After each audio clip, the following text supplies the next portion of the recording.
What is your routine to stop worrying about picking the perfect path, the perfect major, the perfect career, the perfect college, all of it, and start drafting your way forward in a way that felt authentically them? Now, you might be thinking, how do they know what is authentically them? And research does say that our kids' brains are not fully developed until at least age 25. So what does that mean? Does that mean we don't ask them any important questions until then? Does that mean we decide everything for them until they're over 25? I don't know about you, but I don't want to do that. What happens when they let everybody else decide for them is they might end up lifting their head from afar at the age of 28 and thinking, wait a second, how did I get here? And none of us want that for our kids. So, I developed a program called Draft You. And what it does, it allows for that imperfection. Really, it's a mindset, I should say. You know, I always keep calling it a process, and yes, I do have a process. But it is more of a way of approaching life, a mindset, a way of thinking about our life planning. Yes, we set goals. Yes, we create habits and systems and routines, and we work hard for those things. But when life throws us a curveball, or if it doesn't feel right anymore, this program gives you permission to pivot. It gives you permission to edit, to scratch out things that aren't working and rewrite something that will. So the first step in the process is an assessment that I call our life buckets. And there are 4 life buckets that we look at. The first one being health. I always start with health because everything flows from that. And without health, everything else is a little off kilter. And I don't just mean physical health. I'm looking at 3 different areas of health. Our physical health, yes. That would be nutrition. Whether we're moving our bodies and lifting heavy things. Whether we are getting enough sleep every night. If we have energy to fuel our day. So health in a physical sense. It could also mean the presence or absence of illness. If you're dealing with a chronic health condition that affects all of those things for you, that would be assessed in health, physical health. And then we also want to look at emotional health. How are you handling your stress? Are you allowing yourself to give yourself grace for tough emotions? Do you anger very quickly? Do you hold grudges? Do you feel that you are depressed? Or you have an actual anxiety disorder? Or happiness, joy? How are you experiencing emotions? And then the third part of health is spiritual health. Now, that could mean religion, if that is something that you believe in, is religion.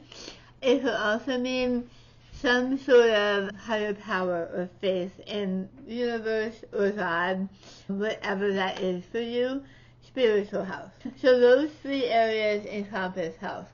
And what I do is I start and Draft You takes teens through a journaling process where I ask them questions about health, and then at the end they take a short assessment where they basically score themselves on a scale of 1 to 10, with 10 being full of satisfaction, 1 being not so full of satisfaction. And then I ask what's going well, what needs to be improved, where do you see that there is room for some goals in that area. So that is the first bucket. Second bucket is connection. So this is your family, your friends, and our people. This is your family, or who you consider to be your family, your immediate family, husband, sons, daughters, siblings, grandparents, all of that is encompassed in family, as well as friends that feel like family. Maybe you've had someone that you've grown up with as always part of your family events and your holidays. That sense of warmth, connection. And then friendships. Are you someone who has a huge network of acquaintances that you always have someone you can call and hang out with, and you're very social and active? Or do you have just a small handful of friends that you can rely on and trust and will be there for you if you need them? So friendships can mean a lot of different things. So assessing our satisfaction in friendships and connection and family. The third bucket is contribution. Now, for younger teens, this would mean school. But for adults, it means how you are contributing to your household. So for young adults, teenagers, contribution is school, maybe a part-time job, and also how they're contributing to their household by helping with chores, keeping your rooms clean, taking out the trash, etc., etc. But also, are they contributing in your community? Are they helping your neighbors? Are they volunteering in your community and helping those less fortunate than them? Or maybe they're working with youth in a church organization or scouting or something like that. And as adults, our contribution part is our work, right? How satisfied are we in the work that we're doing? Is it bringing us satisfaction other than simply a paycheck? So contribution is that well-rounded, how are we providing for ourselves, our family, and our community? The fourth bucket is play. Play is something that most adults don't think about. Some teenagers don't even think about it. With the pressure to get into a good college, get good grades when you're in college, all of that pressure on them, many teens are saying they don't have time for play. I find that really sad. Play, in its essence, are activities that you choose simply for joy. What is it that brings a smile to your face? What is it that you get into a flow and lose all track of time?